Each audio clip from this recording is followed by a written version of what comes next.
For 10 years, I did the work of 3 people and got paid like I barely did one. That sounds dramatic, I know. But when you spend a decade being the first one in the office and the last one to leave, fixing problems no one else even noticed, carrying entire systems on your back while everyone else clocked out at 5, you start to realize something uncomfortable. This isn't normal, but I ignored that voice for years. Because I was reliable, because I was loyal, because I believed naively that hard work would eventually speak for itself. My name is Ruby Dean, and for 10 years, I gave everything to Hallbrook Operations Group. Late nights, missed weekends, canceled plans. I became the person everyone depended on, but no one really saw. Every year. There was always a reason I wasn't promoted. Next quarter, budget constraints, not the right timing. And like an idiot, I believed them, until that Tuesday morning. It was raining outside, the kind of steady, gray rain that makes everything feel heavier than it already is. The conference room smelled like burnt coffee and cheap air freshener. Everyone was gathered for what I thought would be just another routine announcement. I didn't know. It was the moment everything would break. My manager, Lorraine Whitaker, stood at the front of the room with that polished smile she always wore when she was about to say something that sounded good, but meant nothing. "I'm excited to share some great news," she said. And for a second, I actually thought, finally. This is it. Finally, they see me. I had no idea. I was about to become invisible all over again. Before we go any further, take a moment to subscribe if you believe that hard work deserves to be recognized, not quietly taken advantage of. I'd also love to know where you're listening from and what the temperature is there right now. This is a fictional story. Some elements were created with the help of artificial intelligence. The purpose is to educate, inspire, and entertain. All right, let me tell you how everything really unfolded. Lorraine's smile widened as she glanced toward the door, then back at the room like she was about to unveil something impressive. "I'm thrilled to announce that we've found the perfect person to step into a key leadership role," she said. Her voice bright and rehearsed. My chest tightened slightly. A quiet, cautious hope started to rise. Then she said the name. "Emily Carter will be joining us as our new senior operations coordinator." The words didn't land right away. They just hung there, suspended in the air like something my brain refused to process. Senior operations coordinator. My role. The position I had been unofficially filling for nearly 10 years. Polite applause filled the room. Chairs shifted. A few people smiled and nodded like this was completely normal, like nothing about this was off. I didn't clap, because sitting right next to Lorraine was Emily. I recognized her instantly. I had met her twice before, once when she stopped by the office after church with Lorraine, and again just 2 weeks ago when she shadowed for a couple of days. She gave a small, proud smile, like she had just earned something, and maybe that's what hit me the hardest, because I remembered something else too, on her second day in the office. She had turned to me, completely serious, and asked, "Hey, how do you open a spreadsheet file again?" I thought she was joking. She wasn't. And now she was being introduced as leadership. Lorraine continued talking about fresh perspective and natural leadership energy. But her words blurred together. I could feel my pulse in my ears, my jaw tightening as I waited. Just waited, for her to say something else. Anything. To acknowledge the years I had given. To recognize the work everyone in that room knew I had been doing. Instead, she turned to me with that same polished smile. "Ruby, you'll help Emily get up to speed and transition your responsibilities over the next few weeks. We all need to support each other as a team." Just like that, 10 years reduced to a handoff. No discussion, no recognition, no choice. Something inside me went very still. Not anger, not yet. Just a quiet, sharp clarity. And for the first time in a long time, I stopped trying to understand it. If you believe the manager did the right thing by giving the promotion to her friend, instead of recognizing years of hard work, just comment agree. But if you feel something about this situation isn't right, that loyalty and effort should mean more, then write disagree. Sometimes, the smallest comment is a way of standing up for what's fair. For a few seconds, no one said anything. The room felt strangely distant, like I was watching it from outside my own body. I looked at Lorraine, then at Emily, still smiling beside her, and something inside me settled into place. Not panic, not even anger, clarity. I didn't argue. I didn't raise my voice. I didn't try to explain why this was wrong, even though every part of me knew it was, because deep down, I understood something I hadn't been willing to admit for years. No explanation was going to change this. Slowly, I reached into my bag. My fingers brushed against the envelope I had been carrying for months. It was slightly worn at the edges, like it had been waiting for this exact moment longer than I had the courage to admit. I pulled it out and placed it gently on the table in front of Lorraine. She frowned, the smile slipping just a little. "What's that?" I met her eyes, my resignation. The words came out steady, calm, final, for a brief second. No one reacted.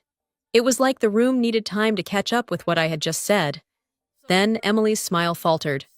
Lorraine blinked, then let out a short, sharp laugh. "Okay, that's not funny." "Ruby, sit down." I didn't move. "I'm serious," I said quietly. Effective immediately. Her expression changed. The amusement disappeared, replaced by irritation.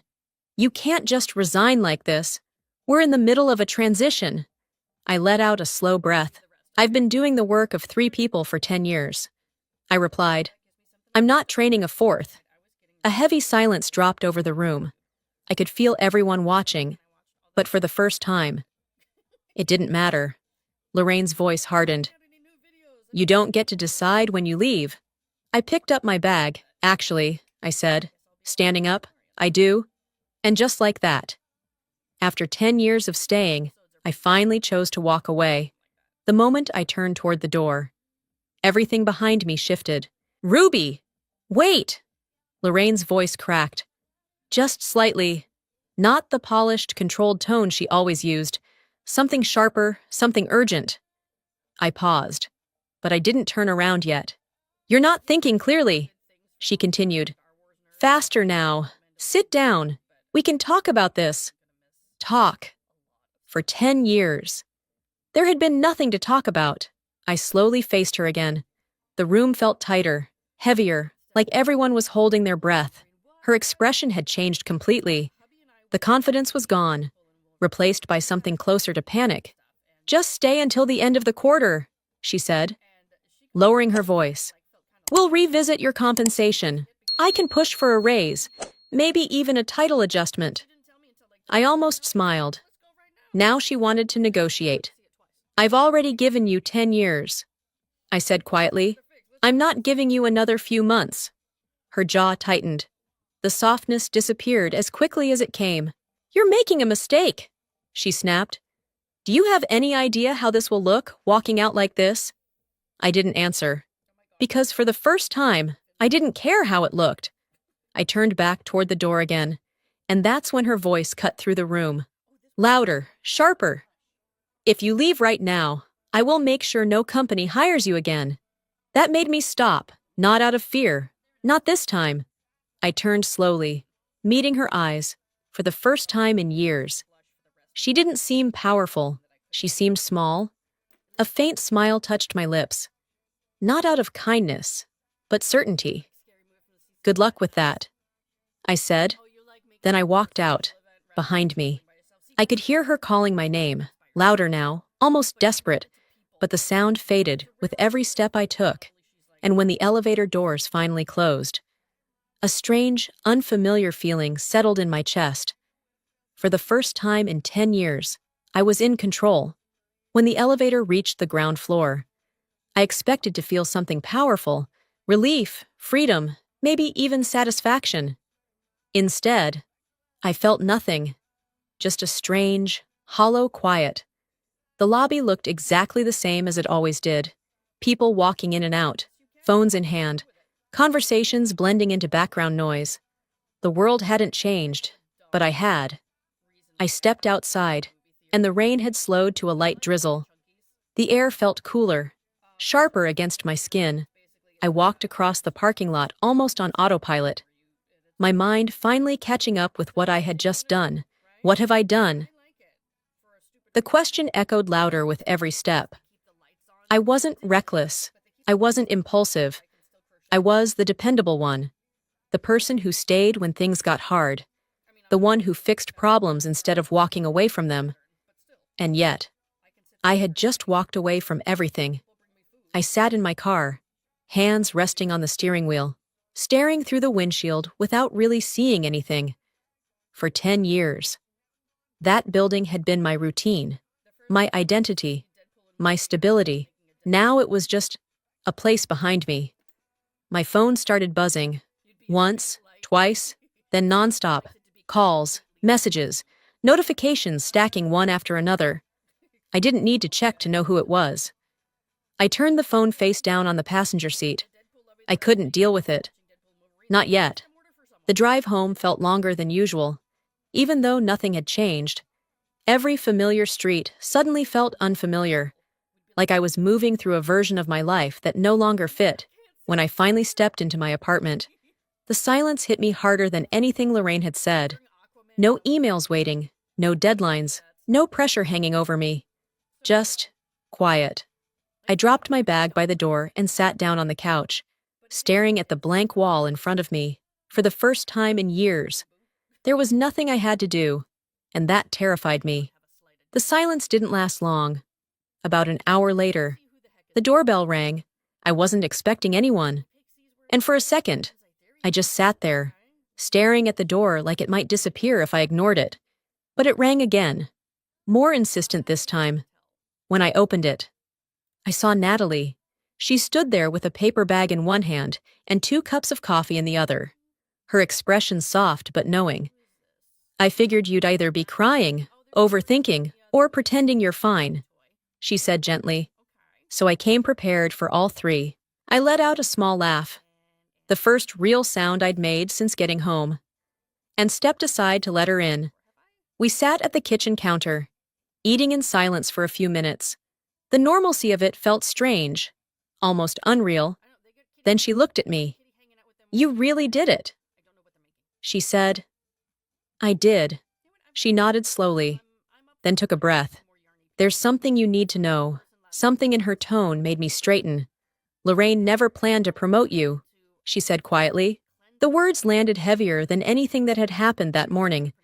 What the board approved a senior role years ago. Natalie continued. HR recommended you. You were the top candidate every single time. My chest tightened. Then why didn't it happen? Natalie hesitated for a moment, like she didn't want to say the next part out loud. Because Lorraine blocked it. She said finally, every time, I felt like the ground shifted beneath me. She told them you weren't leadership material. Natalie added, that you were a workhorse. The word hit harder than it should have.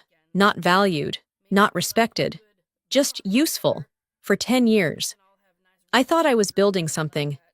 Turns out, I was just holding it together for someone else. Before I could fully process what Natalie had just said, my phone buzzed again on the counter. This time, I picked it up. Unknown number. Normally, I would have ignored it, but something about the timing made me hesitate. I tapped the notification and opened the voicemail transcription. Hello? Ruby Dean, this is Marcus Hale from Corporate Compliance. We need to speak with you regarding recent events at Hallbrook Operations Group. My grip tightened slightly. Compliance. They didn't call people for small issues. Natalie watched my face change. What is it? I turned the phone toward her. She read it quickly, then looked back at me. Eyes sharper now. That's not random, she said. Something's going on. My heart started beating faster, but not from fear. Something else. Something I hadn't felt in a long time. Control. Because suddenly, everything I had been holding onto for years meant something. The late-night emails, the project files, the endless task lists that proved I had been doing far more than my role required. Messages where Lorraine dismissed promotions, notes from meetings that never turned into opportunities. And Emily.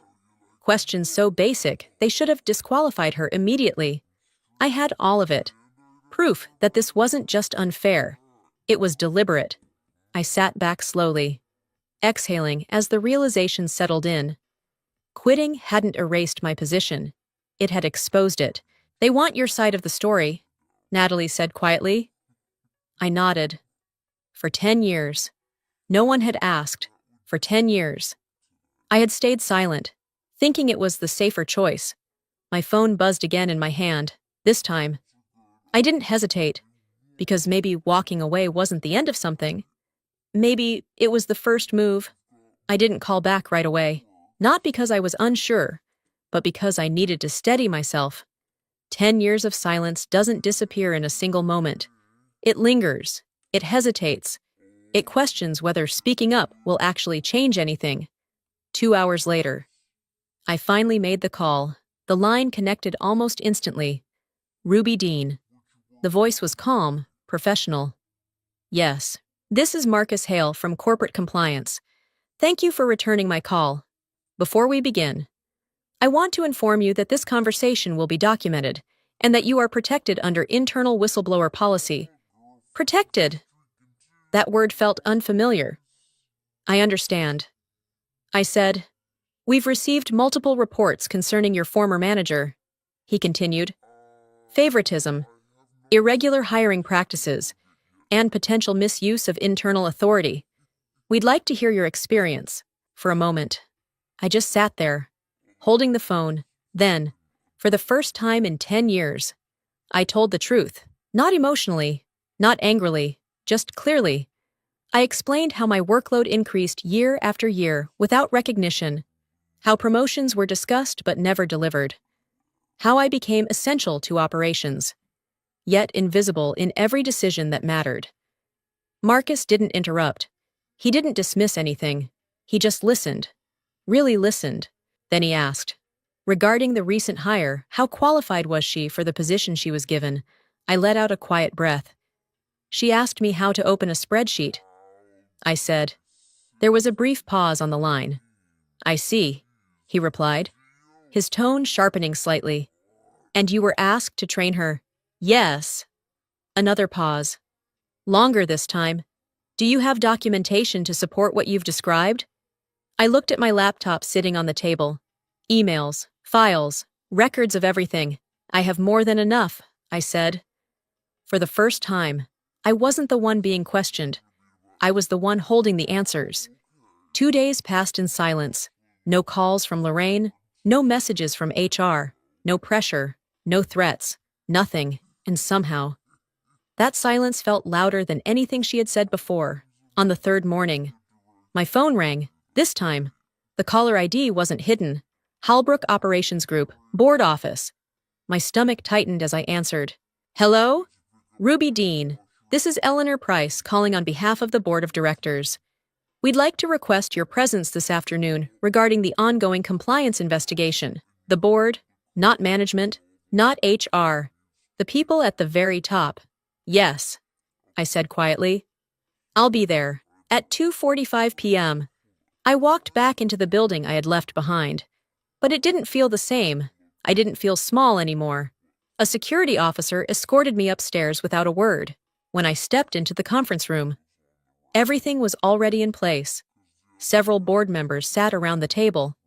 At the head was Chairman Victor Langford, known for his strict stance on internal misconduct. Across from them sat Lorraine. Her posture was rigid, her expression controlled, but I could see it. The tension, the cracks. Emily sat beside her, pale and silent. Marcus was there too, a thick folder resting neatly in front of him. My folder. Ruby. Please sit, Victor said. I did. He looked at Lorraine first. You stated that Ms. Dean resigned due to performance decline and instability. Do you stand by that Lorraine didn't hesitate? Yes. Marcus slid a document across the table. Is this your email stating that Miss Dean was the only employee capable of maintaining operational continuity? Lorraine's expression froze. That's out of context, she said quickly. Was Emily Carter hired based on qualifications? Another board member asked. Before Lorraine could answer, Emily spoke, her voice unsteady. I didn't apply, she said. She asked me to take the role. The room shifted. The truth was no longer hidden, and for the first time, Lorraine had nothing left to control. The room fell into a heavy silence after that. Chairman Langford folded his hands, his gaze steady as he looked between the documents. Marcus, and then Lorraine. "We've reviewed the evidence," he said calmly. "Emails, internal reports, and testimony." He paused, letting the weight of his words settle. Ruby Dean's resignation was not voluntary. It was the result of sustained mismanagement, favoritism, and a clear violation of company policy. My chest tightened as I heard it said out loud. Not dismissed, not minimized, recognized. Langford turned toward Lorraine. "Effective immediately. Your employment with Hallbrook Operations Group is terminated. A full audit of your hiring and promotion decisions will follow." For a second, Lorraine didn't move. Then she stood abruptly, her composure finally breaking. "This is ridiculous. You're making a mistake." No one responded. Security stepped forward, and within moments, she was escorted out of the room, her voice fading into nothing. The door closed, and just like that, 10 years of silence ended. Langford shifted his attention to Emily. "Your appointment did not follow proper procedure. Your position is terminated, however. You are not under investigation." Emily nodded quietly, eyes down. Then he looked at me. "Ruby," he said, his tone softer now. "This company failed to recognize your value. We intend to correct that." I held his gaze, saying nothing. "We would like to offer you the position of Senior Operations Manager, effective immediately. This includes full back pay adjustment for the past 3 years." For a moment, I couldn't speak, not because of the offer, but because. Finally, I was seen. I took a slow breath. "This time," I said quietly, "things need to be different." Langford nodded. And for the first time, I believed it, because I hadn't just walked away to escape. I had walked away to be respected. I used to believe that staying silent was the same as being strong, that if I just worked harder, gave more, and waited patiently, someone would eventually notice my value. But this journey taught me something I can't unlearn. Your worth is not measured by how much you can endure. It's measured by what you're willing to stand up for.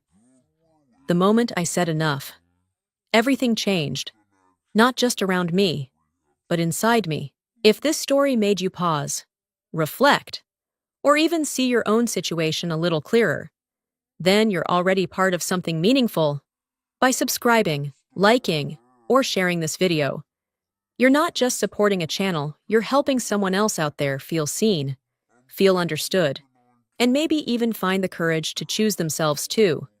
I'd love to hear your thoughts, so leave a comment and tell me what you would have done in my place. Thank you for being here, for listening, and for being part of a community that lifts others up. See you in the next story.